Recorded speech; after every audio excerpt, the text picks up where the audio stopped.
નમસ્કાર વિદ્યાર્થી મિત્રો, ફરી એકવાર તમારું સ્વાગત છે અમારી આ યુટ્યુબ ચેનલમાં. તો મિત્રો, આજે આપણે વિડીયોમાં એકમ કસોટી પેપર સોલ્યુશન જોવાના છીએ. તો મિત્રો, આ સત્રની આપણે એકમ કસોટીની શરૂઆત થઈ જવાની છે. તો કેટલી તારીખે મિત્રો? 12/12/2024ના રોજ જે આપણું ગુજરાતી વિષયનું એકમ કસોટીનું પેપર સોલ્યુશન લેવાનું છે, એટલે કે પેપર લેવાનું છે, તેનું આપણે સોલ્યુશન લઈને આવી ચૂક્યા છીએ. ધોરણ છે 9. સમય રહેશે આપણો 1 કલાકનો સમય રહેશે. કુલ ગુણ રહેશે 25. તો સાહેબ તમારે પૂરેપૂરું પેપર સોલ્યુશન જોવાનું રહેશે. અને ચેનલમાં જો તમે નવા હો તો ચેનલને સબસ્ક્રાઈબ કરવાનું ભૂલતા નહીં અને બેલ આઇકન પણ દબાવી દેજો. તો મિત્રો, આપણે હવે સોલ્યુશન સ્ટાર્ટ કરી દઈએ. અને જો તમારાની પીડીએફ જોતી હોય તો આપણી ટેલિગ્રામ અને આપણી વોટ્સઅપ ચેનલને જોઈન કરી લેજો. વન એજ્યુકેશન ગુજરાતનું નામ છે અને ડિસ્ક્રિપ્શનમાં તમને એની લિંક પણ મળી જશે. તો આપણે જોઈએ તો વિભાગ એ છે. નીચે આપેલા જોડકા યોગ્ય રીતે જોડો. તો નીચે આપેલા જોડકા છે યોગ્ય રીતે તમારે જોડવાના રહેશે. તો વિભાગ એ છે ને વિભાગ બી છે. તો વિભાગ એમાં જોઈએ તો ભારતીય સંસ્કૃતિની સિદ્ધિ. તો જોડકાવાળા ક્વેશ્ચન તમારે પૂછાવાના રહેશે. અગત્યનું છે, મોસ્ટ આઈએમપી રહેશે. આ તો તમારે કરવાનું રહેશે. જોડકા તો પૂછાશે. ભારતીય સંસ્કૃતિની સિદ્ધિ તો એ શું છે? પછી સખી માર્કંડી શું છે? અને વાડી પરના વહાલા. તો એક બાજુ કૃતિ આપેલી છે અને કૃતિનો પ્રકાર આપેલો છે. તેમાં જવાબ તમને નીચે અહીંયા આપેલો છે. જો આન્સર આપેલો છે પહેલાનું એ સાથે. પહેલાનું શું આવશે? પહેલાનું આવશે એ સાથે. તો પહેલાનું એ સાથે આપણે જોઈએ તો તેમાં આપણો જવાબ આવશે નિબંધ. પછી સખી માર્કંડી તો એ પ્રવાસ નિબંધ રહેશે. અને બીજું પછી વાડી પરના વહાલા તો એ લેખ રહેશે. શું છે? વાડી પરના વહાલા તો એ લેખ રહેશે. શું રહેશે? વાડી પરના વહાલા તો એ લેખ રહેશે. તો આવી રીતે તમારે કરી નાખવાનું રહેશે. તો આપણે આગળના ક્વેશ્ચન જોઈ લઈએ હવે. તો આગળના ક્વેશ્ચન છે, બીજા નંબરનો ક્વેશ્ચન છે. એમાં વિભાગ એ છે અને વિભાગ બી આપેલ છે. મરજીવ્યા અને રસ્તો કરી જવાના. તો એમાં જવાબ સામે આવશે. જે આવી રીતે મરજીવા તો એ સોનેટ છે. અને જ્યારે રસ્તો કરી જવાના તો એ ગઝલ છે. શું છે? રસ્તો કરી જવાના એ ગઝલ છે. અને મરજીવ્યા તો એ સોનેટ રહેશે. તો સાહિત્ય જોઈ લો. તો આનો જવાબ છે સાહિત્ય તમારે કરી લેવા. જોડકા તો પૂછાવાના છે. કૃતિનો પ્રકાર છે, કૃતિના લેખક છે, એવું તમારે પૂછાવાનું રહેશે. તો એ તમારે સાહિત્ય કરી લેવું. તો આગળના ક્વેશ્ચન છે બીજા નંબરનો. નીચે આપેલા પ્રશ્નોના ટૂંકમાં ઉત્તર લખો. તો પહેલું છે વિકૃતિઓ ક્યારે ક્ષીણ થતી જશે. તો આ તમારે ટૂંકમાં ઉત્તર લખવાના છે. તો સામાન્ય આપણે જોઈએ તો આન્સર છે માણસમાં વૈજ્ઞાનિક વૃત્તિ જેમ જેમ વધતી જશે ત્યારે વિકૃતિઓ ક્ષીણ થતી જશે.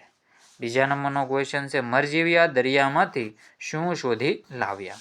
તો મરજીવ્યા છે દરિયામાંથી શું શોધી લાવ્યા? તેમાં આપણો જવાબ રહેશે ક્યારેય ન ખૂટે તેટલા મણી મોતીનો ખજાનો છે મરજીવ્યા છે દરિયામાંથી શોધી લાવ્યા. ત્રીજા નંબર છે ધૃષ્ટતા માટે યમરાજને કોનો ઠપકો સાંભળવો પડ્યો. તો ધૃષ્ટતા માટે ત્રિશૂળધારી શિવજીનો ઠપકો સાંભળવો પડ્યો. કોનો? ત્રિશૂળધારી શિવજીનો ઠપકો સાંભળવો પડ્યો તો ધૃષ્ટતા માટે. સખી માર્કંડી વિશેની કૃતિમાંથી આ લેવામાં આવેલું છે. ચોથા નંબરનો ક્વેશ્ચન છે કવિના દુઃખ માત્રની દવા દઈ ગણે છે. કઈ ગણે છે? તો કવિના દુઃખ માત્રની દવા કવિનું આત્મબળ છે. તો કવિના દુઃખ માત્રની દવા કવિનું આત્મબળ છે. વાડીમાં ક્યારેક ક્યારેક કયા પ્રાણીઓના દર્શન થઈ જાય છે? તો દીપડા અને સિંહના ક્યારેક ક્યારેક દર્શન થઈ જાય છે. તો આવી રીતે જવાબ કરવાના રહેશે. વિભાગ બી છે. નીચે આપેલા પ્રશ્નોના 2-3 વાક્યમાં ઉત્તર લખો. પ્રાચીન સમયના કોઈ ઋષિ આજે આવે તો તે શું કહેશે? તો પ્રાચીન સમયના કોઈ ઋષિ આજે આવે તો તેમને આપણો બાહ્ય વેશ ભલે જુદો દેખાય, પણ તેમને આપણામાં એવું કંઈક જરૂર દેખાશે જેથી એ કહેશે કે આ મારા જ બાળકો છે. પછી છે મરજીવ્યાને પ્રિયજનોએ કઈ શિખામણ દીધી. મરજીવ્યાને શિખામણ દીધી કે તમે તમારું જીવન આમ શા માટે વેડફી નાખો છો? તમને સમુદ્રમાં ઝપલાવવાની આ વિનાશકારી આંધળી બલા ક્યાંથી વળગી? આમ કહીને પ્રિયજનો એ સજળ નેત્રે મરજીવ્યાને રોકવાનો પ્રયત્ન કર્યો હતો. ત્રીજા નંબરનો ક્વેશ્ચન છે અવિરામ દીપકના ઉદાહરણ દ્વારા કવિ શું કહેવા માગે છે? તો અવિરામ દીપકના ઉદાહરણ દ્વારા કવિ શું કહેવા માગે છે એનો જવાબ સાહિત્ય જોઈ લો. પછી છે તો આમાં જોઈ તો અવિરામ દીપકના ઉદાહરણ દ્વારા કવિ કહેવા માગે છે કે જગતમાં ગમે તેવી પરિસ્થિતિ આવે, ગમે તેવી દુષ્કર પરિસ્થિતિ ઊભી થાય તો પણ આપણે વિચારરૂપી પ્રકાશથી જીવનમાં અંજવાળા કરવા જોઈએ, જેથી આવી પરિસ્થિતિઓમાંથી બહાર નીકળી શકાય તેમજ તેમનો સામનો કરી શકાય. મરજીવ્યાને પ્રિયજનોએ કઈ શિખામણ દીધી? તો મરજીવ્યાને શિખામણ દીધી કે તમે તમારું જીવન આમ શા માટે વેડફી નાખો છો? તો મિત્રો આપણે આ ક્વેશ્ચન તો રિપીટ કરી નાખ્યા છે. પ્રિય શિખામણ કઈ આપી અને અવિરામ દીપકનું ઉદાહરણ, તો આ ક્વેશ્ચન તો એનો જ છે મિત્રો. તો સાહિત્ય બંને ક્વેશ્ચનો ફરીથી આવી ગયા છે, તો એ પણ તમે જોઈ લેજો. રિપીટ થઈ ગયા છે તો પણ સાહિત્ય જોઈ લો. આગળના ક્વેશ્ચન છે, નીચેના પ્રશ્નોના સવિસ્તાર ઉત્તર લખો. ભારતીય સંસ્કૃતિની સિદ્ધિ પાઠમાંથી ભારતીય સંસ્કૃતિની વિશેષતાઓ લખો. તો આ પણ સાહિત્ય જોઈ લો તમે. તો ભારતીય સંસ્કૃતિની વિશેષતા એ છે કે મનુષ્ય, આપણે જોઈએ તો મનુષ્યને એની પશુતામાંથી માનવતા તરફ આગળ લઈ જાય છે, કારણ કે સંસ્કૃતિ વર્ધન છે એટલે કે વધે છે. તેની પાસે સુંદર વિચાર વૈભવ અને આધ્યાત્મિક વિચાર સંપદા છે. ભારતીય સંસ્કૃતિ અખંડ પરંપરા જાળવી રાખે છે. ભાષાનો બદલાવ છે પણ આપણી જ્ઞાન પરંપરાઓ, ભાષાઓ બદલાય છે પણ આપણી જ્ઞાન પરંપરાઓ ખંડિત થઈ નથી. ભારતીય સંસ્કૃતિએ સ્થળ કાળના ભેદો છતાં એકતાનું દર્શન કરાવ્યું છે. ભારત દેશમાં તુલસીદાસ, નરસિંહ મહેતા, શંકરદેવ અને માધવદેવ જેવા અનેક ભક્તજનોએ આપણી ભારતીય સંસ્કૃતિને જાળવી છે. જે સંસ્કૃતિ વિભિન્ન ભાષાઓ અને અપાર વિવિધતાવાળા આ ભારત દેશને એક માને છે, એ જ આપણી ભારતીય સંસ્કૃતિની સિદ્ધિ અને વિશેષતાઓ છે. માર્કંડી સાથેનો લેખકનો સહવાસ તમારા શબ્દોમાં લખો. તો આ સહવાસ તમારે સાહિત્ય લખી નાખવાનો રહેશે.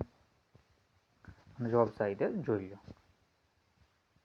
પોઝ કરીને વાંચી લેજો. પછી છે, વાડીની લીલી દુનિયા વચ્ચે કેટલાય જગત હોય છે, આ વાક્યની પાઠના આધારે ચર્ચા કરો. તો આમાં આપણે જોઈએ તો વાડીની લીલી દુનિયા વચ્ચે કેટલાય જગત હોય છે, નાના મોટા જીવોનું સંગ્રહ સ્થાન, ઉધઈનું બાંધકામને કીડીની કરામતો, કાકીડાની લડાઈને સાપના યુદ્ધો, ધોયરા આપણે જો ઘોયરા હશે ઘોયરાનું વિચિત્ર ગાન, મકોડાનું છાવણીઓ, ભરવાડોના કાફલા, ગોકળ ગાયના ભપકા, વીંચીનો ચિરસ્મરણીય ચરણ સ્પર્શ, બધું દિન રાત ચારેકોર ચાલતું હોય છે. કોઈક વાર આવું નજર ચડે ત્યારે લોકોનું ધ્યાન ખેંચાય.